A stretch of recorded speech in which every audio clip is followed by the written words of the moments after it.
Good afternoon student. आज business study के first unit का फर्स्ट टॉपिक देखते हैं।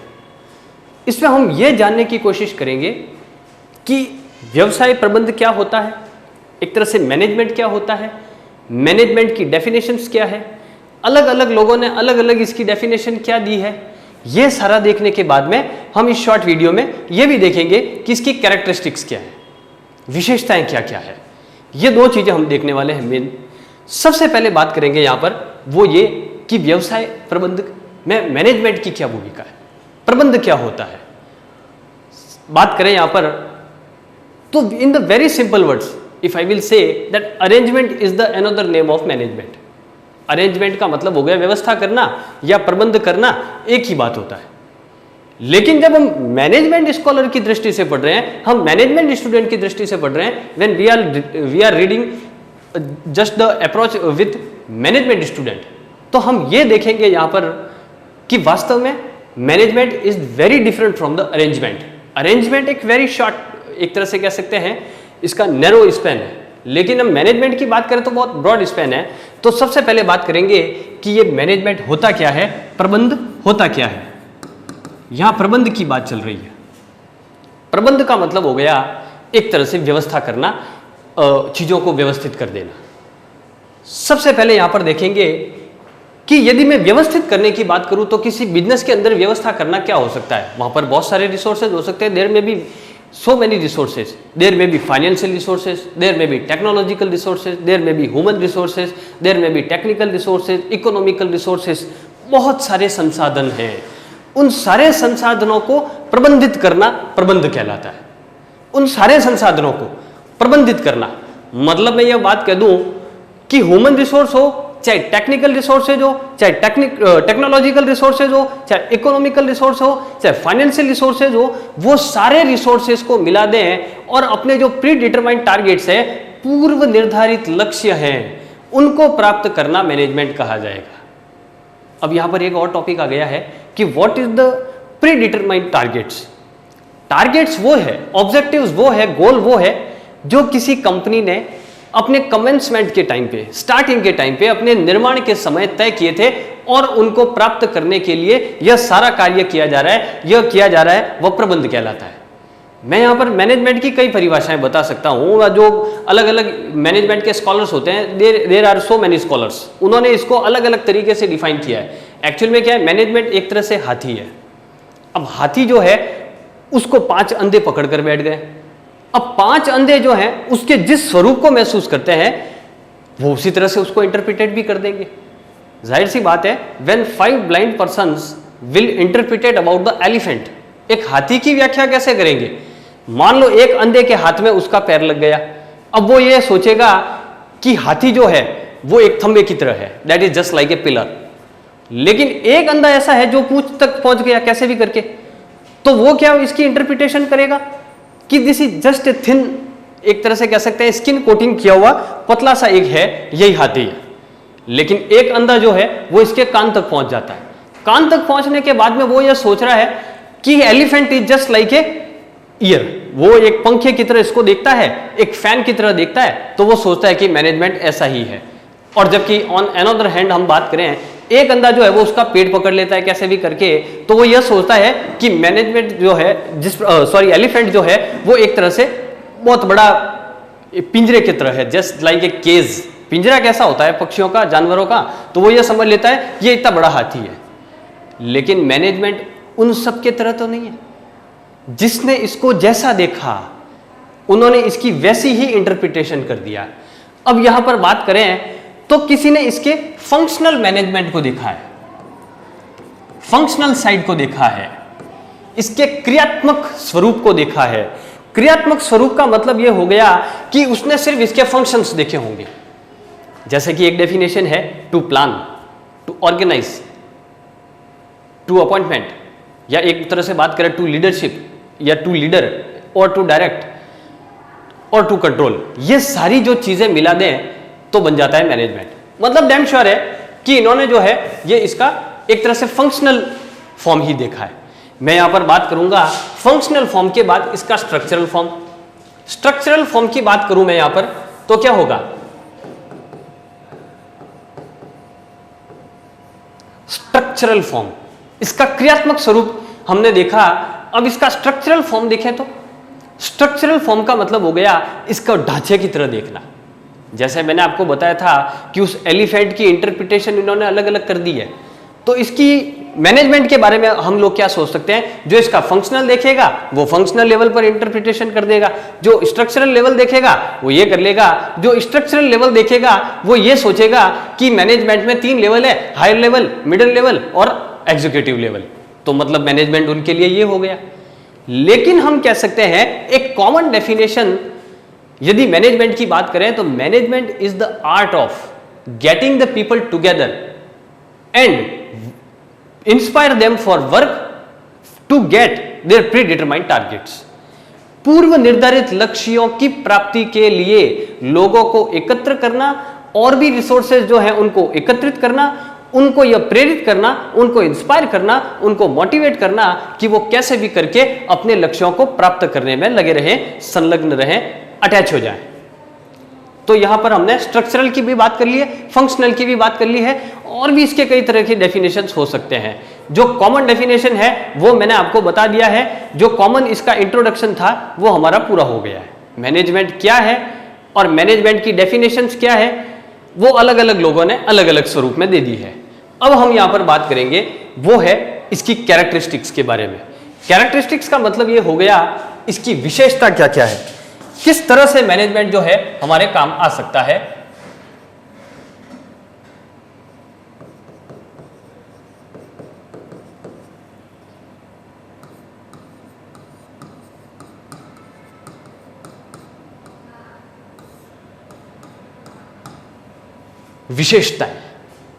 विशेषताओं की जब हम बात करेंगे तो यहां पर इसके प्लस पॉइंट भी देखेंगे, नेगेटिव पॉइंट भी देखेंगे, बिकॉज कैरेक्टरिस्टिक्स दोनों चीजें होती है।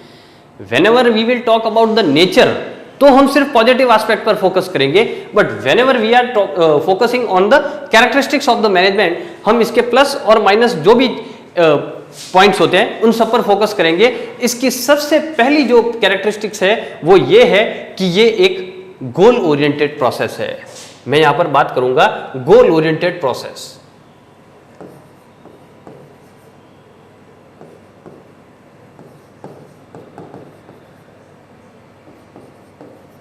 गोल ओरिएंटेड प्रोसेस, स्टूडेंट्स लाइफ में सबका एक लक्ष्य होता है, वो लक्ष्य को लेकर ही हमको चलना पड़ता है। तो मैनेजमेंट का भी एक लक्ष्य होता है, एक गोल होता है। There must be a goal in the life as well as there must be a goal in the business management. हम मैनेजमेंट जो कर रहे हैं उसमें भी एक गोल होना चाहिए, बिजनेस रिलेटेड एक्टिविटीज जो हम कर रहे हैं एग्जीक्यूशन, उसमें भी एक गोल होना चाहिए। ये गोल जो है ये हमें प्रेरणा देता है, ये हमें इंस्पिरेशन देता है, मोटिवेशन देता है कि इसको कैसे भी करके अचीव किया जाए। तो we can say that this is a goal oriented process. Second thing हम बात करेंगे यहां पर, दिस इज मेंटल प्रोसेस।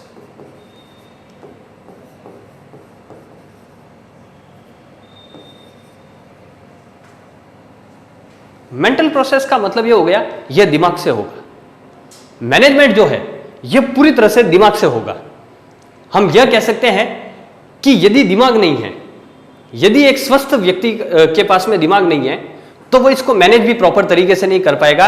अब चाहे वो कोई भी गेम हो, कोई भी एक तरह से कह सकते हैं ऑर्गेनाइजेशन हो, कोई भी एक तरह का बैटल हो, युद्ध हो, कुछ भी हो, सब जगह एक चीज तो रहेगी, वो है मैनेजमेंट। नेक्स्ट पॉइंट हमारे पास में कैरेक्टरिस्टिक का एक चीज आ गया, that is the universal. Universal का मतलब क्या हो गया, यहां पर मैंने बताया था मेंटल प्रोसेस, यानी कि ये दिमाग का एक तरह से गेम होता है, लेकिन हम अगले पॉइंट में क्या देख रहे हैं, that is the universal process. ये हर जगह होगा, चाहे एक बहुत छोटी सी दुकान हो वहां पर भी आपको मैनेजमेंट दिखाई देगा, चाहे एक मिडिल लेवल की कंपनी हो वहां पर भी आपको बहुत सारा मैनेजमेंट दिखाई देगा। उसके बाद में बात करें एक बहुत बड़ी कंपनी हो जिसकी पेड अप कैपिटल भले 50 लाख करोड़ रुपीस हो, 50 लाख करोड़ रुपए तक की पेड अप कैपिटल कंपनी हो, वहां भी हमको एक चीज तो कॉमन दिखाई देगी और वो रहेगी उसकी मैनेजमेंट। मैनेजमेंट के बल पर ही वो लोग जीत सकते हैं। एक प्रॉपर मैनेजमेंट नहीं हो, रिसोर्सेज को प्रॉपरली ऑप्टिममली यूटिलाइजेशन करने का तरीका उनके पास में नहीं हो, तो क्या होगा, यहां पर हम कह सकते हैं कि वो अपने आप को सर्वाइव करने में ज्यादा टाइम तक सक्सेस नहीं रह पाएंगे। बात करेंगे नेक्स्ट पॉइंट की, तो ये हो सकती है एक तरह से long lasting process. Long lasting process का मतलब हो गया ये लंबे समय तक चलती रहेगी।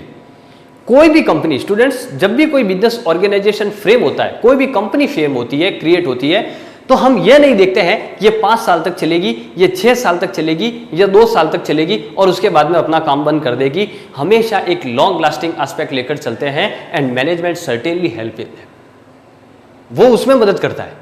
मैनेजमेंट की एक कैरेक्टरिस्टिक्स है कि लॉन्ग लास्टिंग एस्पेक्ट के साथ जब भी हम काम करेंगे तो हमको वो मदद करेगा। तो एक तरह से हम कह सकते हैं management is the long lasting. बात करेंगे यहां पर management is the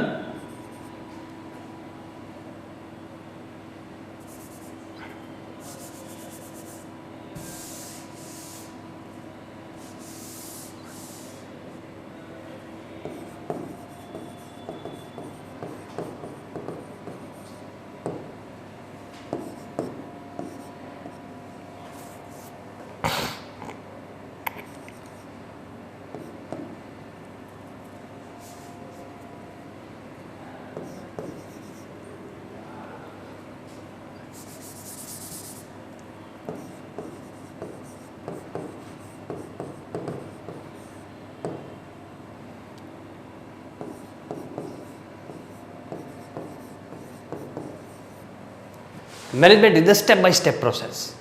there will be many steps in the management. ये एक सिस्टमेटिक तरीके से होता है। मैं ये भी कह सकता हूं, we can say that is the systematic process. इसमें हर चीज सिस्टम में होती है। जो चीज पहले होनी होती है, जो चीज बाद में होनी होती है, इन सब की एक सीक्वेंस होती है। ये एक सीक्वेंशियल प्रोसेस होती है। इस सीक्वेंशियल प्रोसेस के अंदर, स्टेप बाय स्टेप प्रोसेस के अंदर जो भी काम हमको करने हैं, जो भी फंक्शन हमको कंप्लीट करने हैं, फुलफिल करने हैं, वो सारे स्टेप बाय स्टेप होंगे और हम कह सकते हैं कि तब मैनेजमेंट प्रॉपर हो जाएगा। अब बात करेंगे इसके नेक्स्ट, इसकी कैरेक्टरिस्टिक्स की, तो वो ये है कि ये अनविजिबल है, अदृश्य शक्ति है, ये इनविजिबल पावर है। इनविजिबल पावर का मतलब ये हो गया कि ये आपको दिखाई तो नहीं देगा, लेकिन निश्चित रूप से आप इसको महसूस करते हैं। It can not be seen but certainly you will feel it. जब भी कोई व्यक्ति मैनेज करता है चीज़ों को, रिसोर्सेज को, या और भी किसी अलग अलग वस्तुओं को, तो उसको मैनेजमेंट दिखाई नहीं देता है। मैनेजमेंट एक तरह से कह सकते हैं सर्विस होती है।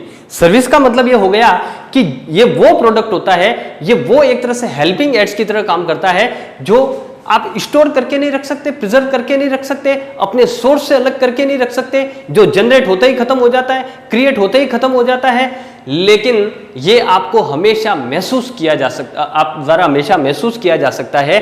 आप यह देख सकते हैं कि जहां पर मैनेजमेंट प्रॉपर चल रहा है, वहां पर प्रॉपर तरीके से सारी वर्किंग चल रही है। यहां पर बात करें हम अगली कैरेक्टरिस्टिक्स की, तो वो है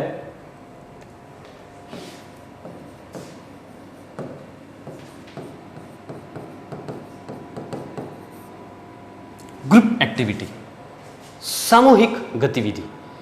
ग्रुप एक्टिविटी का मतलब ये तय हो गया कि यहां पर एक ग्रुप है, ग्रुप ऑफ एम्प्लॉय है, और यहां पर क्या होगा, अलग अलग जो भी फंक्शंस के लिए अलग अलग एम्प्लॉयज को रखा गया है, वो सारे एम्प्लॉयज मिलकर जो प्राइम गोल है, जो एक तरह से कह सकते हैं मेन गोल है, जो मेन टारगेट है कंपनी का, उसको अंजाम देने के लिए, उसको फुलफिल करने के लिए, उस टारगेट को अचीव करने के लिए सारे के सारे लोग, जिनके इंडिविजुअल गोल्स अलग है, लेकिन वो कंपनी की गोल को फुलफिल करने के लिए, उस टारगेट को पूरा करने के लिए साथ में आते हैं और ग्रुप में वो सारा काम करवा देते हैं।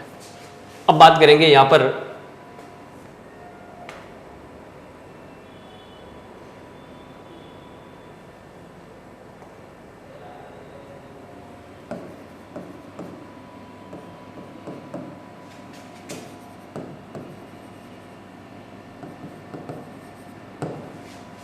What do you mean by multi-dimension? Multi-dimensional, बहुआयामी। अब देखो, जब मैं मल्टी डायमेंशन बोल रहा हूं तो इसका मतलब ये हो गया, बहुआयामी बोल रहा हूं, इसका मतलब ये हो गया कि यहां पर कई सारे आयाम है मैनेजमेंट के।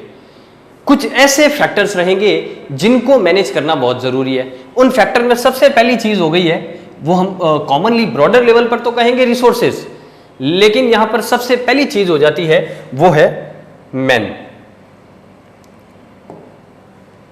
1 सेकेंड।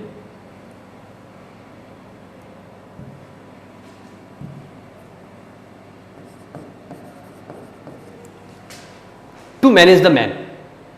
जो भी एम्प्लॉयज है हम कह सकते हैं वो सारे मैन है, उसमें मैन का मतलब यहां पर हम कह सकते हैं ह्यूमन रिसोर्सेस। उसके बाद में बात करेंगे machines, management is also related to the machines. उसके बाद में बात करेंगे मनी, मनी का मतलब हो गया धन, तो पैसे को भी मैनेज करना। मैंने बात की थी स्टार्टिंग के अंदर फाइनेंस मैनेजमेंट, तो मैनेजमेंट की एक ब्रांच ये भी हो जाती है फाइनेंस को मैनेज करना। अब उसके बाद में आता है मटीरियल, मटेरियल मैनेजमेंट। जब बात चल रही है मैनेजमेंट इज मल्टी डायमेंशियल, मैंने यहां पर लिखा कैरेक्टरिस्टिक्स के अंदर कि यह मल्टी डायमेंशियल है, यह बहुआयामी है।